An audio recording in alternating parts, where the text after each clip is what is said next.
The 2026 World Cup will be the first since 2002 to take place in multiple countries, that being Mexico, the US and Canada.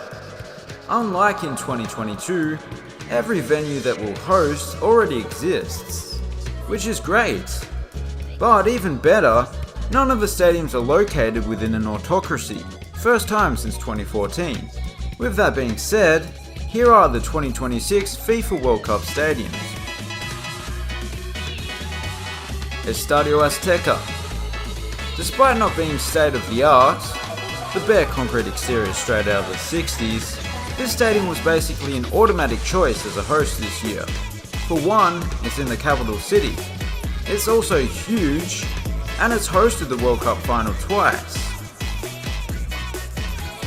Estadio BBVA. The shiny metallic exterior doesn't just look good, it features hundreds of these so-called gills in order to ventilate the stadium.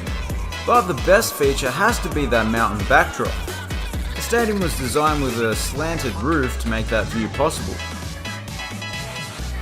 Estadio Akron. This stadium was designed to resemble an erupting volcano. They've done a pretty good job without causing a mass evacuation.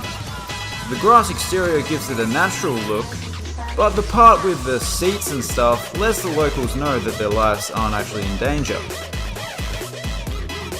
SoFi Stadium. The most expensive stadium in the world to build is undoubtedly one of a kind. Whether it be the oddly shaped metallic exterior, the Oculus 360-degree video board, or just the seating layout, which is quite unconventional. Dome stadiums aren't for everyone, but the climate-controlled environment will be welcome in an LA summer. MetLife Stadium. New York's Showpiece Stadium is actually in New Jersey, but it's not all that far away. The $2 billion venue might be missing a roof, which is a given in most European football stadiums, but it does have some handy amenities, such as the large video board in each corner for all your replay needs. AT&T Stadium. Everything's bigger in Texas, and with its ability to expand up to a capacity of 105,000, this will be the largest stadium at the 2026 World Cup. The interior is not a million miles away from SoFi. It's actually closer to 1,200, but unlike its LA counterpart, the roof is retractable. Mercedes-Benz Stadium. As you can see, the people of Atlanta have more traditional tastes. Whether it be the pinwheel-inspired retractable roof, the Halo video board that runs along its perimeter, or the Falcon-inspired seating over here, the design replicates the traditional football stadiums of the early 20th century quite perfectly. Said no one ever.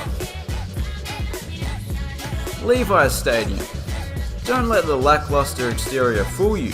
This stadium cost over $1 billion to build as well.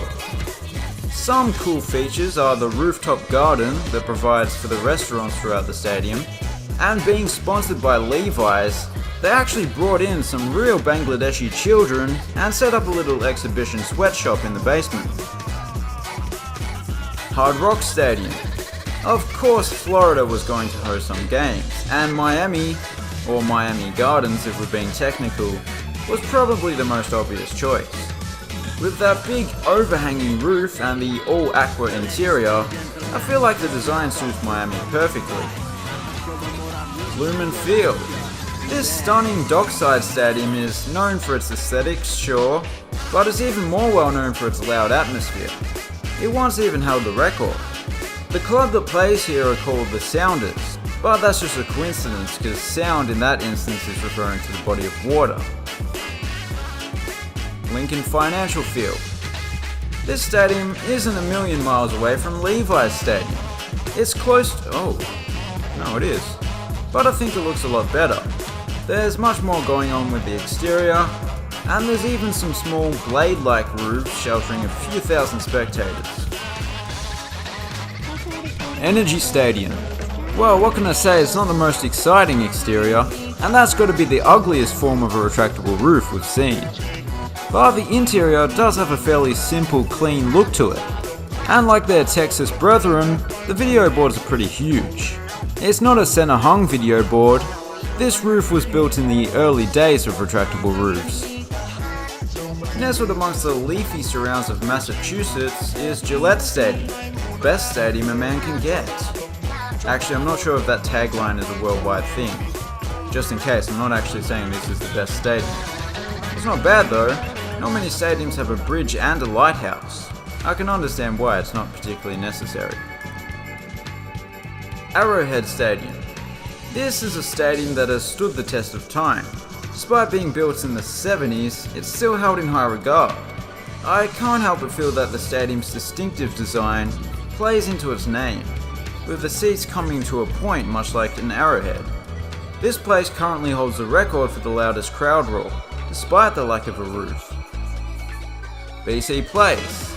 This place in BC features an extravagant cable-supported retractable roof, a pretty clean interior underneath, and it mightn't be the Oculus or Halo, this center-hung video board is alright, especially when you consider that it's been held up by cables. Emo Field. I know what you're thinking. This place is tiny compared to all the other stadiums, but don't worry, it'll be expanded to 45,000 prior to the tournament. Regardless, it'll still be the smallest. But it's a rather nice stadium and it was built for football first and foremost.